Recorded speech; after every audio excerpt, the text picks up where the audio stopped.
બેઈમાન લોકોની યુવાની અને ઈમાનદાર લોકોનું ગઢપણ હંમેશા સારું જ જાય છે. તમે શું છો એ ભૂલી જશો ને તો ચાલશે સાહેબ, પણ તમે શું હતા એ જરૂર યાદ રાખજો.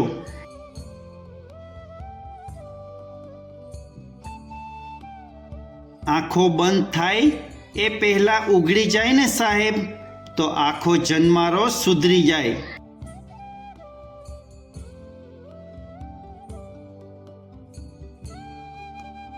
હંમેશા યાદ રાખજો સાહેબ, સિકંદરને પણ ભારતે જ હરાવ્યો હતો.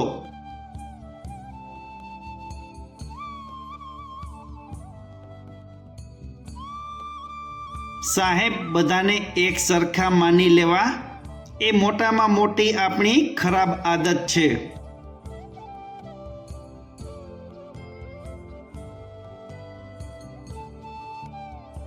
પોતાના આંસુ ખુદ લૂછતા શીખો. ઉધારના રૂમાલમાં મતલબ નામનો વાયરસ પણ હોઈ શકે છે સાહેબ. ભૂખ્યા ઉઠાડે એ આલારામ, પરંતુ સાહેબ જમાડીને સુવડાવે ને તે જલારામ.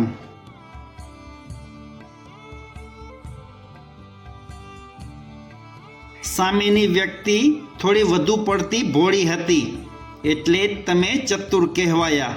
એ વાત તમે યાદ રાખજો.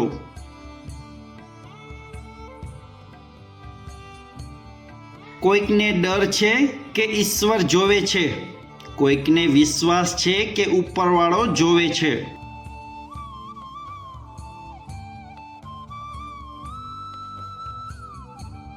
ખોવાઈ ગયેલી વ્યક્તિની રાહ જોવી જોઈએ સાહેબ, પણ બદલાઈ ગયેલ વ્યક્તિની રાહ જોવી એ મૂર્ખતા છે.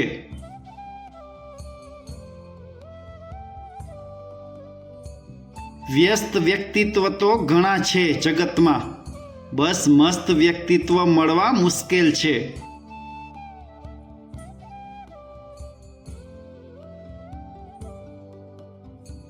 સાહેબ, આ જિંદગીમાં જમાવટ કરજો, બાકી બનાવટ તો આખી દુનિયા કરે જ છે.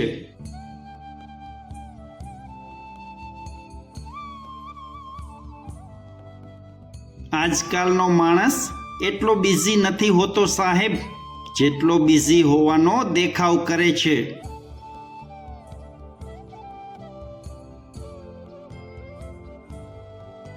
માણસ હોય કે લોખંડ, એને કાટ એની હવા જ લગાડે છે.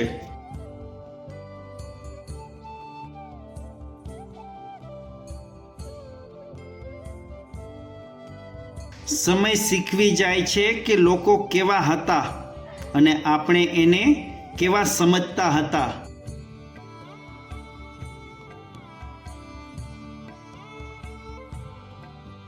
માણસનો સૌથી મોટો દુશ્મન એનું દિમાગ છે.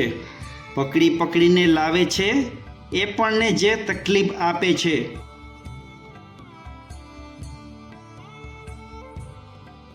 બસ આ જ છે દુનિયાનો રૂલ.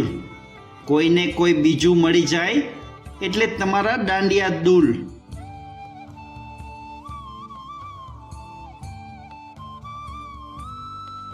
જો તમારા આંસુ જોનાર કે સમજનાર કોઈ વ્યક્તિ ના હોય ને, તો તમારે રડવું જ ના જોઈએ.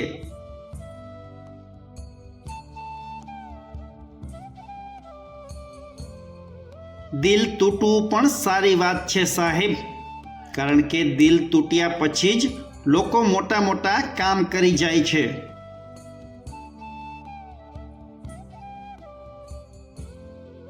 મોડી રાત સુધી જગાડતું હોય તો મજબૂરી, અને વહેલી સવારે કોઈ જગાડતું હોય તો જવાબદારી.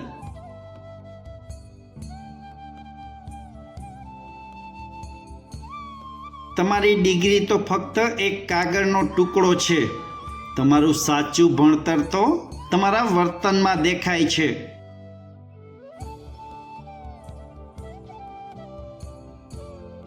જો જિંદગીમાં કંઈ પણ ખરાબ થાય તો શાંત રહેવું, કેમ કે રડીને હસવાની મજા કંઈક અલગ જ હોય છે.